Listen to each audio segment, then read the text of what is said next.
ஸ்ரீவைகுண்டம் அரசு மருத்துவமனையின் புதிய கட்டடத்திற்கு இந்திய கம்யூனிஸ்ட் முன்னாள் தலைவர் நல்லக்கண்ணு பெயர் சூட்டப்பட்டிருக்கிறது. நல்லக்கண்ணுவின் 100வது பிறந்த நாளை ஒட்டி முதலமைச்சர் மு.க.ஸ்டாலின் இந்த அறிவிப்பை வெளியிட்டிருக்கிறார். அண்மை தகவலை நாம் பார்த்துக் கொண்டிருக்கிறோம். கூடுதல் விவரங்களை எமது தலைமை செய்தியாளர் சிவா வழங்க கேட்கலாம். வணக்கம் சிவா.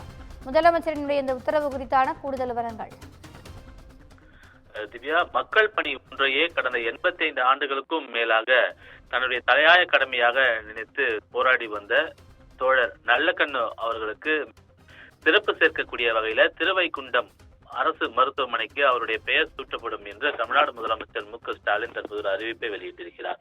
தமிழ்நாட்டினுடைய முதுபெரும் பொது உடைமை சிந்தனையாளரும் விடுதலை போராட்ட வீரரும் இந்திய கம்யூனிஸ்ட் கட்சியினுடைய முன்னாள் தலைவருமான தோழர் நல்லக்கண்ணு அவர்கள் 100வது பிறந்த நாள் இன்று கொண்டாடப்படுகிறது என்று குறிப்பிட்டிருக்கக்கூடிய முதலமைச்சர் நம்முடைய மாநிலத்திற்கும் தமிழ் மக்களுக்கும் அவர் ஆற்றிய சிறப்பான தொண்டுகளை போற்றக்கூடிய விதமாக தமிழ்நாடு அரசு 2022ஆம் ஆண்டு தகைசால் தமிழர் விருது வழங்கி அவரை கௌரவித்தது, சிறப்பித்தது என்று முதலமைச்சர் மு.க.ஸ்டாலின் வெளியிட்டிருக்கக்கூடிய இந்த அறிவிப்பில் குறிப்பிட்டிருக்கிறார்.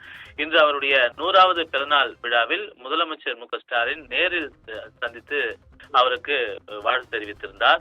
அது மட்டுமில்லாமல் அவர் விடுத்த கோரிக்கையை ஏற்று அவர் பிறந்த திருவைகுண்டம் அரசு மருத்துவமனையில் சிடி ஸ்கேன் வசதியுடன் தரம் உயர்த்தி கூடுதல் வசதிகளுடன் புதிய மருத்துவமனை கட்டடம் அமைத்திட முதலமைச்சர் மு.க.ஸ்டாலின் ஒரு உத்தரவை பிறப்பித்திருக்கிறார். அதோடு மட்டுமல்லாமல் கடந்த 85 ஆண்டுகளுக்கும் மேலாக மக்கள் பணியையே எப்போதும் தன்னுடைய தலையாய கடமையாக கொண்டு செயல்பட்டு வரக்கூடிய தன்னலமற்ற தகைசால் தமிழர் தோழர் நல்லக்கண்ணு அவர்களுடைய பெருமையை போற்றக்கூடிய வகையில் புதிதாக தரம் உயர்த்தப்பட இருக்கக்கூடிய இந்த திருவைகுண்டத்தில் அமையக்கூடிய புதிய மருத்துவமனை கட்டடத்திற்கு தோழர் நல்லக்கண்ணு 100ஆண்டு கட்டடம் என பெயரிட உத்தரவு பிறப்பித்துள்ளதாக முதலமைச்சர் மு.க.ஸ்டாலின் வெளியிட்டிருக்கக்கூடிய இந்த அறிவிப்பில் குறிப்பிட்டிருக்கின்றார். திவ்யா, விரிவான தகவல்களுக்கு நன்றி சிவா.